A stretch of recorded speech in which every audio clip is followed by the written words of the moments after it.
Some women bring light the moment they walk into a room. Others, well, the light returns the moment they walk out. Now, don't get me wrong. This isn't about bitterness, and it's not about blame. It's about clarity. Because if you've lived long enough, and I know you have, you've seen it for yourself. Not everyone who smiles at you is a friend, and not every hand you hold is meant to hold yours back. Life's too short to keep giving your time, energy, and hard-earned peace to women who drain you, confuse you, or leave you second-guessing yourself. Especially the ones who hide behind charm, beauty, or those perfectly polished social graces. In today's video, we'll uncover 6 unmistakable signs of bad women, traits you can't afford to ignore. This isn't about judgment. It's about wisdom, about recognizing who deserves a seat at your table and who's only there to take the bread. As Marcus Aurelius once said, the happiness of your life depends on the quality of your thoughts. I'd add, it also depends on the company you keep. Let's sharpen that clarity together. Ready? Let's begin. 1. She is always the victim. The first sign of a bad woman is one many men overlook until it's too late. She's always the victim. And I mean always. It doesn't matter if it's a stranger at the grocery store, her best friend of 20 years, or her last 3 ex-husbands. Somehow, in every story, she's the one who got hurt, betrayed, or wronged. You sit across the table from her, listening, nodding, maybe even feeling protective at first. She's convincing. She paints vivid pictures of how unfair life has been to her, how misunderstood she is, and if you're not paying close attention, you might think, maybe she just needs someone to treat her right. That's the hook. But the longer you stay, the more you realize, this isn't about past wounds. This is about control. I knew a man, Tom, a good man, steady, kind. He met a woman like this after his divorce. At first, he thought she was refreshingly open. She told him everything, how her ex lied to her, how her boss held her back because he was intimidated by strong women, how her family always took her sister's side growing up. He admired her strength for getting through all that. But as the months passed, the stories never stopped. And they always followed the same script. Everyone was toxic. Every job ended unfairly. Every friendship ended in betrayal. Eventually, Tom found himself playing a role he didn't sign up for. He was either the hero, constantly reassuring her she was right, or the villain when he disagreed, or, heaven forbid, suggested she take some responsibility. This is where it gets dangerous. A woman who sees herself as a perpetual victim will never take ownership of her role in anything.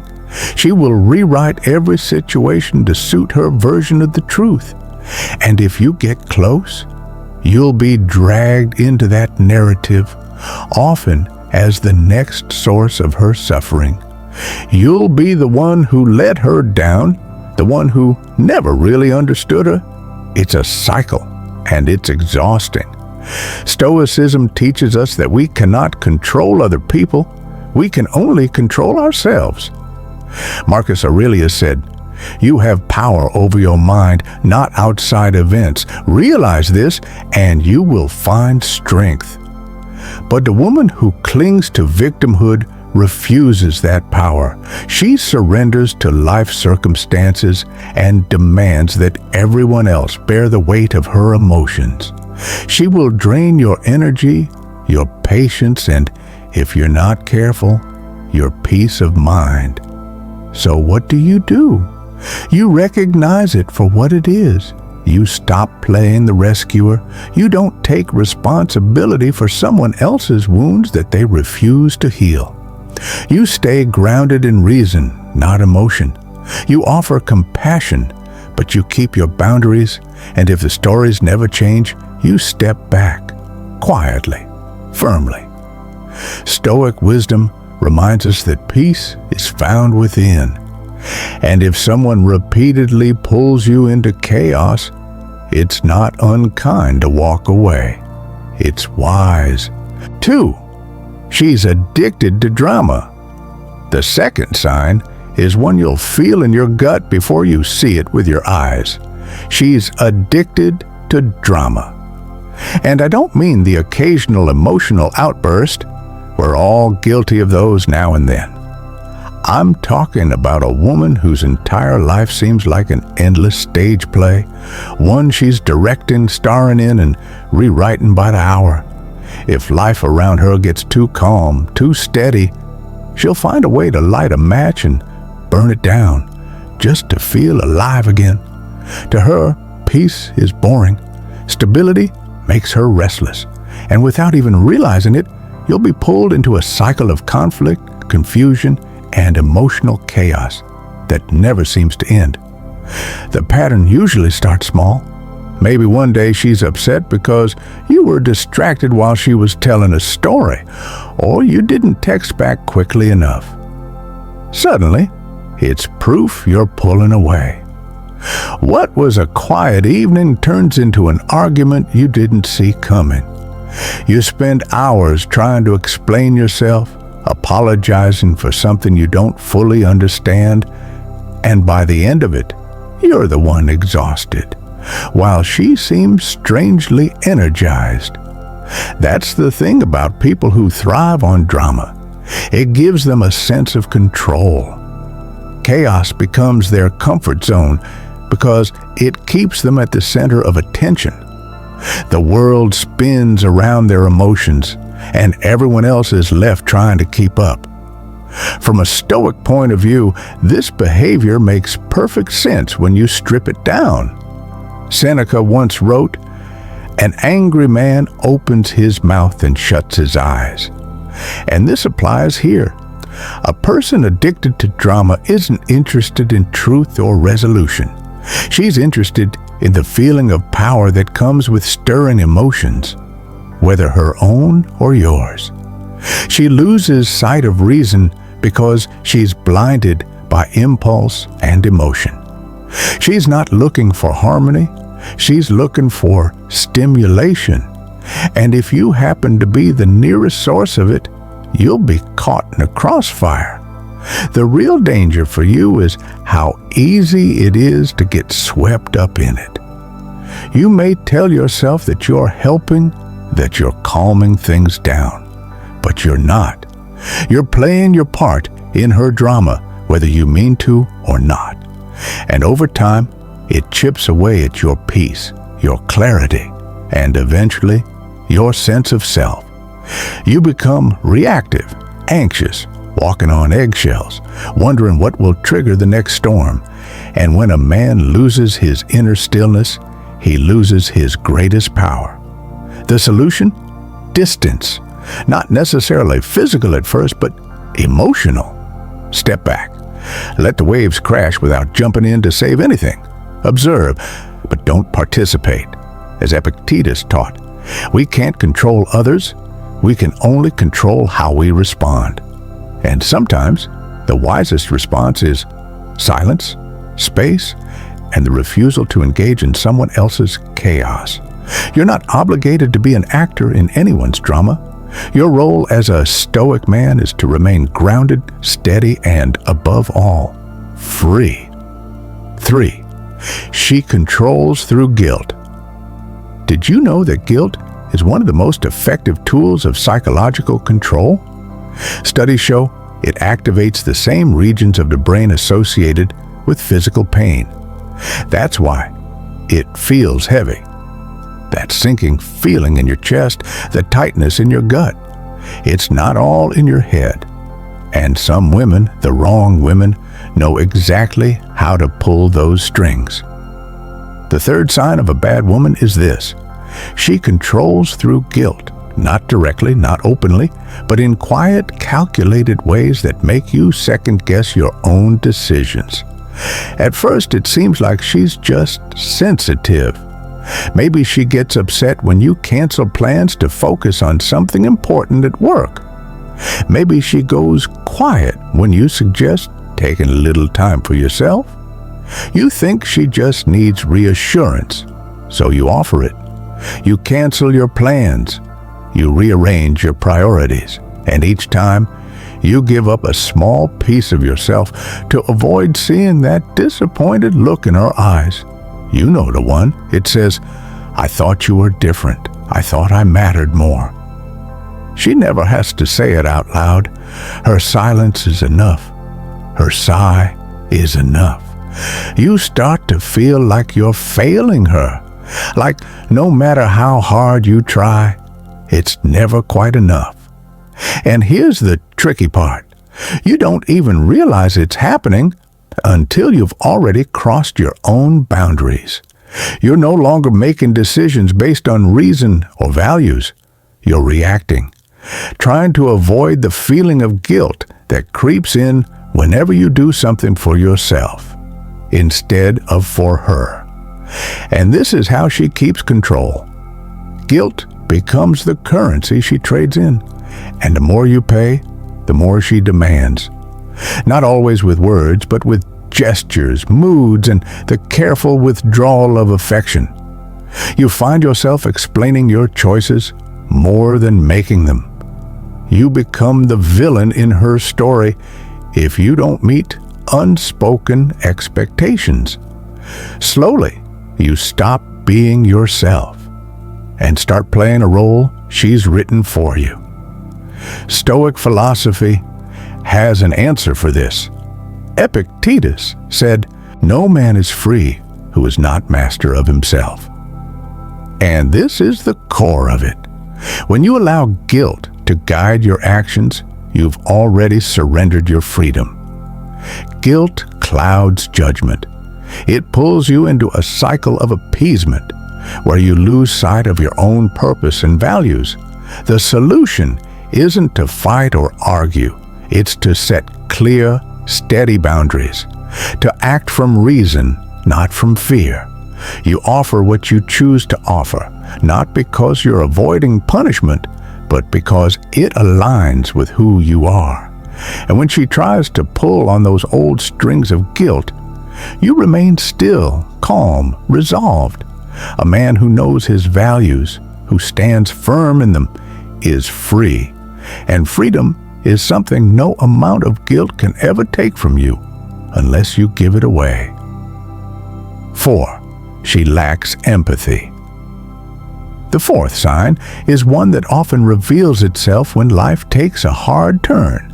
She lacks empathy. And if you've lived long enough, you know one thing for certain. Sooner or later, life will take a hard turn. Maybe you lose someone close. Maybe your health takes a hit. Maybe business goes sideways. In those moments, we all learn who is truly in our corner. A woman who lacks empathy, she won't be there. Or if she is, it's only because she thinks she should be, not because her heart is in it. You'll notice it in small ways at first.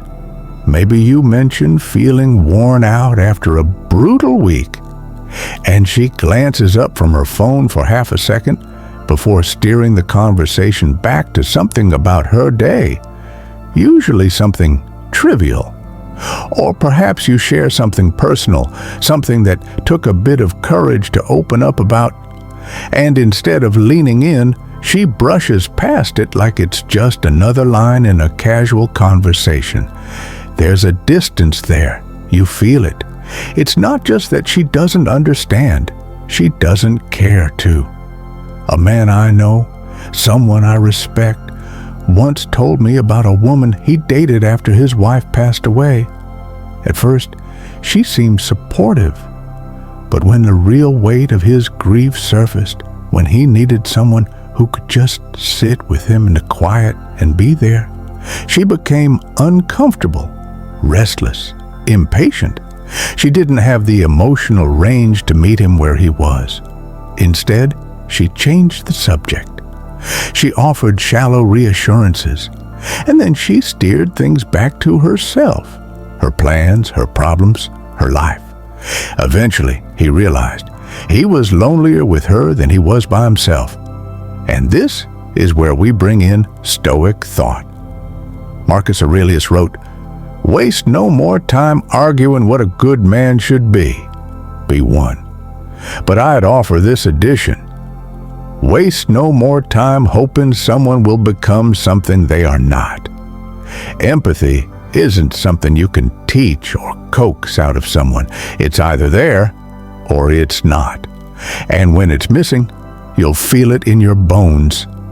An empathetic partner doesn't need to fix you. She doesn't even need to say much. But her presence, steady, calm, and sincere, reminds you that you're not alone. A woman who lacks empathy can sit right next to you, yet you'll feel miles apart. If you find yourself making excuses for why she seems distant during your hardest moments, stop. Pay attention to that feeling. Stoicism teaches us to accept what is, not what we hope for, but what is. And what is, in this case, is simple. If she cannot meet you with compassion when life gets hard, she will not be there for the storms to come. The solution isn't to demand more from her. It's to choose differently for yourself. Walk away if you must, not in anger, but in clarity. Life's too short to be with someone who listens with their ears, but not their heart. 5. She's obsessed with superficial things. The fifth sign is one that's easy to overlook at first, but over time, it will drain the life right out of you. She's obsessed with superficial things, not in a casual, harmless way. This is someone who measures life by appearances, how big the house is, how expensive the shoes are, how many people are watching, liking, and applauding. The things that hold no real weight in the long run, yet she treats them as if they are life itself. Her sense of value is tied to what she can show off, not who she truly is. You may think it's harmless. After all, what's wrong with wanting nice things? But the problem runs deeper. It's not about the things. It's about what they represent to her: status, approval, superiority. She judges herself, and more importantly, she judges you based on what you can provide on the outside. You'll find yourself feeling like a contestant in an endless competition you never signed up for. Whether you make 6 figures or 7, whether you drive a reliable truck or a luxury car, it's never enough, because someone else always has more, and she's always looking for the next rung to climb. The Stoics warned us about this kind of thinking over 2,000 years ago. Epictetus said, "Wealth consists not in having great possessions, but in having few wants." And yet, a woman who is obsessed with status and appearance is never content. No matter what she gets, it's not satisfaction she feels. It's a momentary high, followed by the emptiness of wanting more. It's like trying to fill a broken jar. Everything you pour in leaks right back out. She's caught in the cycle of chasing externals, and if you tie yourself to her, you'll be dragged along for the ride. But here's the truth that Stoicism teaches us. Externals are indifferent. Marcus Aurelius called them things indifferent, meaning they don't add or subtract anything to who you are as a human being. Character is what matters. Virtue, how you live your life, and what you stand for. A woman who can't see past the surface will never recognize that in you, no matter how deeply you live by those principles. Seneca said, "It is not the man who has too little, but the man who craves more that is poor." The woman obsessed with superficial things is the poorest kind of companion, because she will never know contentment. and she will never offer peace. And peace, my friend, is what a Stoic man guards above all else. If you find yourself with someone like this, someone who cares more about how things look than how things truly are, understand this: you will lose yourself if you try to keep up. Your energy, your dignity, your peace, it will be spent chasing shadows. The solution is simple, though not always easy. Walk away, not out of bitterness, but out of wisdom. Because a man who values his peace knows when to leave a shallow life behind. 6. She can't admit she's wrong. The sixth sign is one that reveals itself in those small moments of disagreement that turn into something much bigger than they should be. She can't admit she's wrong. Not ever.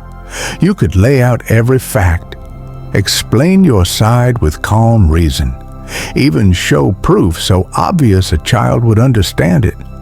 And still, she'll twist the story to make herself right. And if she can't win on facts, she'll shift the ground beneath your feet. Suddenly, it's no longer about the disagreement at hand, but about how you're making her feel, or how you're attacking her character, or how you always do this. The original point vanishes under an avalanche of emotional deflection. At first, you may think it's just pride, or maybe she's having a bad day. But over time, you realize it's not just occasional stubbornness, it's a pattern. She cannot own her mistakes, no matter how small. She will defend a bad decision, a hurtful comment, or an obvious oversight until the very end. Because in her mind, being wrong equals being weak, and weakness to her is unacceptable. But the problem is deeper than mere pride. Psychologically, people who refuse to admit fault often do so because their sense of self is fragile. Accepting blame feels like a threat to their identity, so they fight to protect it at all costs. But when someone makes being right the goal in every interaction, they sacrifice something far more valuable: growth, connection, and trust. Because a person who cannot acknowledge fault cannot learn, and a person who cannot learn cannot grow. The Stoics understood this better than anyone. Marcus Aurelius wrote, "If anyone can refute me, show me I'm making a mistake or looking at things from the wrong perspective, I'll gladly change. It's the truth I'm after." That's the mark of real wisdom, the ability to welcome correction as an opportunity, not an attack.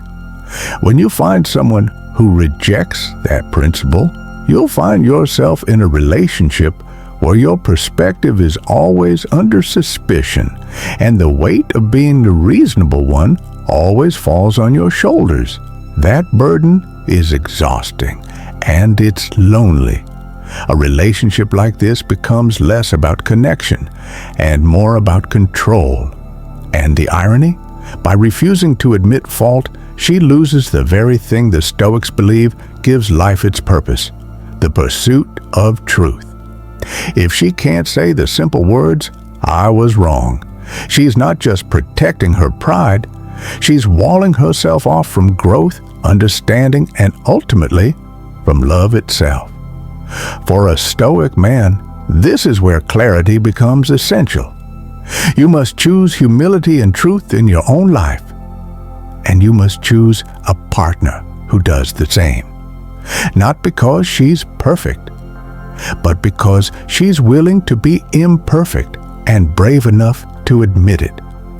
Without that humility, there's no partnership, only competition, and life is too short to spend it keeping score. Seneca said, "Only time can heal what reason cannot."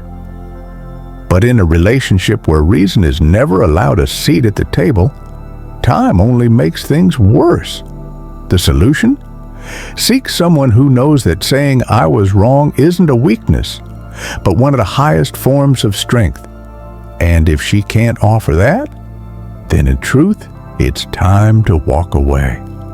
Not out of anger, but out of respect for yourself and for the life of wisdom and peace you're building. 7. She disrespects your time. If life has taught us anything by this age, it's that time is the one currency we never get back. Money? You can earn it. Health? You can fight for it. But time, once it's spent, it's gone. That's why a woman who disrespects your time isn't just careless. She's dangerous to your peace of mind. And if you're not careful, she'll steal years from you in small, silent ways you won't even notice until it's too late. I remember a man named Richard I used to work with in Houston, a successful contractor in his mid-50s. One of those men who had built everything he had from the ground up, sharp, disciplined, respected. But in his personal life, it was another story. Richard had started seeing a woman named Elise. At first, she was charming. She had the looks, the warmth, and she knew how to make a man feel wanted. But there was a pattern. She was always late. 20 minutes, then 40. She'd cancel plans last minute because she wasn't feeling up to it, or something important came up. Sometimes she'd simply forget altogether. Richard, being the patient man he was, let it slide at first. He figured it was just life. Things get busy. We all know how that is. But weeks turned into months. Richard found himself shifting his work schedule to fit hers. He waited in restaurants alone. He delayed trips and canceled fishing weekends with old friends because Elise said she really wanted to see him that day, only to bail without a second thought. I'll never forget sitting across from him one afternoon, watching him stare at his phone after she'd stood him up again. He just shook his head and said, "Man, I feel like I'm always waiting." That's what happens when someone disrespects your time. They keep you waiting, not just physically, but mentally and emotionally. And if you're not careful, they'll make you believe it's normal, that you need to be more understanding, that this is just how things are now. But a Stoic man knows better. Seneca wrote, "It is not that we have a short time to live, but that we waste much of it." And that's the truth Richard came to realize. Elise wasn't busy. She wasn't forgetful. She simply didn't value his time because she didn't value him, and he had allowed it by not valuing his own time first. The solution isn't confrontation or ultimatums. It's clarity. Respect your own time as fiercely as you respect your life, because they are one and the same. A woman who honors you will honor your time. She will show up when she says she will. She will treat your minutes as something sacred, because they are. Epictetus asked, "How long are you going to wait before you demand the best for yourself?" Richard stopped waiting, and so should you. Time wasted is life wasted. Spend yours where it's valued.